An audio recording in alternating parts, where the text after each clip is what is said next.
आता नव्यानं मुद्दे घेऊन लोकांच्या पर्यंत जाण्याची आवश्यकता राहिलेली नाही।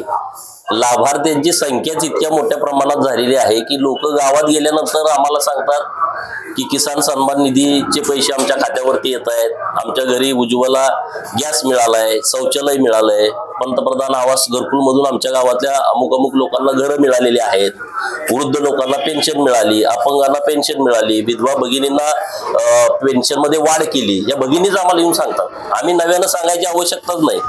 इतके रस्ते झाले, पालखी मार्ग झाला, नॅशनल हायवे झाले, हे सांगण्यापूर्वीच गावातील लोक उत्स्फूर्तपणे आम्हाला सगळ्या गोष्टी सांगतायत आणि ते म्हणतात की आमच्या घरी आता धान्य मोफत मिळतंय, गावात एवढी लोक आहेत की ज्यांना दर महिन्याला मोफत धान्य मिळतंय। तर असे सगळे विषय आता लोकांच्या मध्ये गेलेले आहेत। मोदी साहेबांच्या योजना या तळागाळात पोहोचलेल्या आहेत। आता आमची फक्त फॉर्मॅलिटी जाऊन लोकांना भेटणं, तर आमच्या भेटीचा कार्यक्रम सुरू आहे। नेते एका बाजूला झाले आणि जनता एका बाजूला झाली। परिस्थिती आता मीडियामध्ये चित्र वेगळं दिसतंय आणि गावात गेल्यानंतरची परिस्थिती वेगळी आहे। माळशिरस तालुका मागच्या वेळेसही रणजित नाईक निंबाळकर साहेबांना मोठ्या प्रमाणात लीड दिलं होतं, आता सगळ्यांचं लक्ष माळशिरसकडेच आहे। तर याच माळशिरस तालुक्यातील लोक स्वाभिमानी आहेत। इथल्या लोकांचा डीएनए प्रस्थापितांच्या विरोधात लढण्याचा आहे, त्यांना जन्मापासून ते विरोधात लढतात। अनेक अन्याय सहन करून, प्रशासनाची दादागिरी सहन करून, गुंडगिरी सहन करून त्याला फेस करणारी लोक माळशिरस तालुक्यामध्ये आहेत आणि त्यांच्या रक्तातच प्रस्थापितांना विरोध करण्याची भूमिका असल्यामुळं आता पुढारी तिकडे गेले आणि लोक माननीय रणजित दादा निंबाळकर साहेबांच्या बाजूने ठामपणे उभी आहेत। आता मी फिरतो इकडे सगळ्या भागात तर खूप चांगलं वातावरण आहे। मोदी साहेबांना तिसऱ्यांदा पंतप्रधान करताना माढा लोकसभेचा खासदार हा भारतीय जनता पार्टीचा पाठवायचा हे माढा लोकसभा मतदारसंघातल्या लोकांनी ठरवलेलं आहे। परवा झालेल्या सभेमध्ये देवेंद्र फडणवीसनी दादागिरी लोकशाही चालवून देणार असं प्रत्युत्तर केलं होतं। त्याच्यावर मोहिते पाटलांनी पण लगेच उत्तर दिले की मी पसंत करावं, मोहिते पाटलांचा नातो आहे। बघा, देवेंद्र फडणवीस साहेबांनी जी भूमिका घेतलेली आहे की आम्ही सर्वसामान्य लोकांच्या बाजूने ठामपणे उभे आहोत। देवेंद्रजी साहेब जी भूमिका घेतात ती करून दाखवतात, आतापर्यंतचा त्यांचा इतिहास आहे। त्यामुळे मोहिते काय म्हटले याला काय फार महत्व देण्याची आवश्यकता नाही, त्यांना योग्य वेळी कळेल। तुम्ही दादागिरी करून बघा, सरकार सगळ्याला कायदे सारखे आहेत, ते काही नुसतं मोहितेंसाठीच नाही, सगळ्यांनी उद्या मी जर चुकीचं काम केलं तर कायदा कायद्याच्या पद्धतीनं काम करेल, तशा पद्धतीनं भूमिका सरकारची नेहमी राहील। आणि आता पूर्ण महाराष्ट्रामध्ये तुम्ही बघताय की दादागिरी करणाऱ्या लोकांच्या वरती कारवाई करण्याचं मोठं प्रमाण हे राज्य सरकारच्या माध्यमातून सुरू आहे। शेकडो असे ग्रुप आहेत की ज्यांना मोका अंतर्गत कारवाई झालेली आहे, शेकडो असे ग्रुप आहेत की ज्यांना एमपीडी मधून कारवाई झालेली आहे, वर्ष ते दादा जेलमध्ये आहेत, काय दादा पळून गेलेले आहेत। अशी परिस्थिती सगळीकडची आहे। आता सोलापूरच्या सभेत रामभाऊ जी मुस्लिम समाजाचा शब्द वापरलाय, त्याबद्दल या समाजात आपल्या भाजपला काय प्रयत्न का? हे बघा, रामभाऊ काय बोलले हे मी ऐकलेलं नाही, परंतु भारतीय जनता पार्टीचं जे काम आहे ते सर्व समावेशक काम आहे। राज्य सरकारनं ज्या भूमिका घेतल्या त्या सर्व समाजाला धरून भूमिका घेतलेल्या आहेत। ओबीसी साठी घरकुल योजना देशात कुठल्याही सरकारनं अशी योजना लागू केली नाही।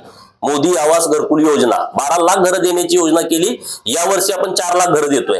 त्यामध्ये कोण गरीब लोक आहेत, सोनार, सुतार, लोहार, कुंभार, नाभिक, साळी, तेली, माळी, कोष्टी, म्हणजे अनेक नावं घेता येतील, तर ह्या सगळ्या लोकांना फायदा होतो। त्यामुळं कुठलाही परिणाम हा भारतीय जनता पार्टीच्या मतावरती होणार नाही। सगळी लोक आता नरेंद्र मोदी साहेबांच्या बाजूने ठामपणे उभी आहेत। सगळ्या लोकांनी ठरवलंय की इतका खामक्या पंतप्रधान परत मिळणे शक्य नाही, इतका निष्कलंक, इतका चारित्र्य संपन्न पंतप्रधान परत मिळणे शक्य नाही।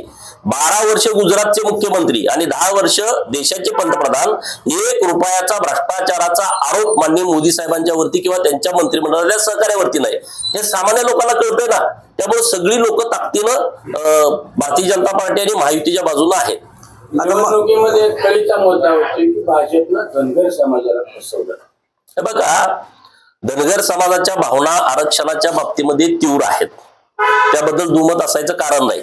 परंतु मी सरकारशी बोलणं करून घेतलं तर सरकारने सांगितलं की आम्ही आता हे 8 दिवस गेल्याच्या नंतर सुप्रीम कोर्टामध्ये पुनर्विचार याचिका आम्ही दाखल करतोय। परवा एक कोणतरी वकील गेले होते, त्यांनी काही भूमिका मांडली, ती सगळ्या ऑर्डर वगैरे काढलेल्या आहेत, तर तिथं आम्ही सक्षमपणे बाजू ठामपणे मांडू।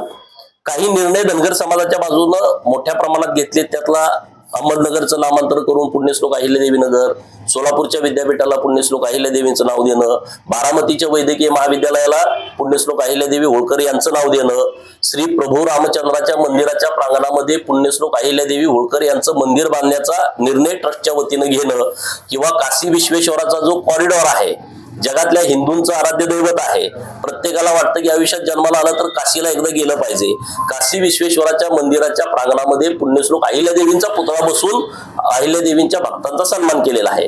गोष्टी अनेक आहेत. राजकीय प्रतिनिधित्व आम्ही तिघजण आता विधान परिषदेमध्ये आहोत. मागच्या सरकारमध्ये 2 कॅबिनेट मंत्री होते, 1 खासदार होते. आता माननीय जानकर साहेबांना तिकीट दिलंय. आमचा मूळ मुद्दा आरक्षणाचा आहे आणि त्या बाजूला आम्ही ठामपणे आहोत. सरकारकडे आम्ही सातत्यानं प्रयत्न करतोय. आरक्षण मिळवल्याशिवाय आम्ही गप्प बसणार नाही. परंतु जी पुढची लोक आहेत त्यांच्याकडे तर आमच्या बाबतीत व्हिजनच नाही. ती पूर्णपणे आमच्या विरोधातली लोक आहेत, ज्यांच्याकडे कुठला आमच्या बाबतीतला अजेंडा नाही. आणि त्यामुळं आपल्या सगळ्या लोकांना मी आवाहन करतो की आपण निश्चितपणे आरक्षणाच्या बाबतीमध्ये आपण ताकदीनं सरकारकडे आपली बाजू लावून धरू आणि निश्चितपणे त्यातनंही आपण काही ना काही मार्ग काढू. माढा लोकसभेतली जी नेत्यांची जी अदलाबदल झाली त्याचा काय परिणाम होईल? हे बघा, राजकारणामध्ये आता स्थित्यंतरं बरीच घडतायत राज्यामध्ये. राज्यातलं राजकारणाचं स्थित्यंतर खूप मोठ्या प्रमाणात सुरू आहे. नेते मंडळी गेले म्हणून सगळी लोक जातात अशी परिस्थिती राजकारणात होत नाही. राजकारणामध्ये 1+1 2 कधी होत नाही. कधी 3 होतं, कधी 1चं 1च राहतं. आणि त्यामुळं नेते मंडळी गेले तर सगळी लोक तिकडे जातील अशी परिस्थिती नाही. मी आता सगळ्या या मतदारसंघात